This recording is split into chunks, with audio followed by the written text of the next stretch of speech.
ఈరోజు ఈ విధంగా సుప్రీంకోర్టుకు వెళ్ళేటటువంటి పరిస్థితి రావడం, ఈరోజు సింగిల్ బెంచ్ పైన జడ్జిమెంట్ ఈ విధంగా రివర్స్ వస్తుందని ఎవరూ అనుకోలేదు. దానికి కారణం కొంతమంది వ్యక్తులు, అశోక్ నగర్లో ఉన్నటువంటి లఫూట్ గాళ్ళు. ఈ యదవలకు ఏమీ తెలియదు. ఈ యదవలు అన్ని రకాల రాజకీయాలు చేసి ఇప్పటి వరకు కూడా ఒకటి ఏది ఇవ్వకుండా దాన్ని జడ్జిమెంట్ ఒక పిటిషన్ మీద అడ్వకేట్లను తీసుకుపోకుండా అడ్డుకున్నటువంటి యదవలు పొద్దున కూడా అడ్డుకున్నారు.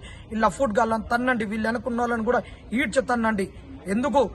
ఎందుకు తన్నాలి వీళ్ళను? కొంతమందికి శాల్వలు కప్పలేని, కొంతమందికి ఇచ్చేయలేని, కొంతమందికి అజ్జేయలేని ఏదో పనులు చేసి ఈ రోజు ఒకటి రాకుండా చేసి అడ్డుకొని జీవితాలను నాశనం చేసినటువంటి ఎదవలు 12 నెలల సంది కొట్లాడుతుంటే వీళ్ళకున్నటువంటి ఒక పూర్ నాలెడ్జ్ తోటి, వీళ్ళకున్న అహంకారంతో అడ్వకేట్లకు డబ్బులు ఇవ్వకుండా ఈడాడుకొని వచ్చే లంగా పనులు చేసిన దానివల్ల ఈరోజు సీనియర్ కౌన్సిల్, సుప్రీంకోర్టు నుండి సీనియర్ కౌన్సిల్ రాకపోవడం వల్ల ఆడ స్పష్టంగా తెలిసింది.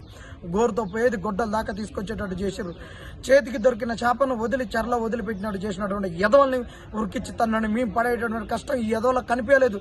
ఇన్ని రోజులు కష్టపడి ఒక జడ్జిమెంట్ని తీసుకొస్తే అలుగు నిండా వచ్చినట్టు, కొంగలు వచ్చినట్టు వచ్చి ఏది పడితే అది దద్దమ్మ లెక్క మాట్లాడి ఈ రోజు వాళ్లకు ప్రెస్ మీట్లు పెట్టించేటట్టు, ప్రభుత్వాన్ని ప్రోత్సహించేటట్టు, ప్రభుత్వం వీళ్ళని ప్రోత్సహించేటట్టు, ప్రభుత్వానికి అభ్యర్థులకు 1:1 ఉన్నటువంటి వాళ్ళకు అవకాశం ఇచ్చినటువంటి ఎదవలు వీళ్ళు సన్యాసులు.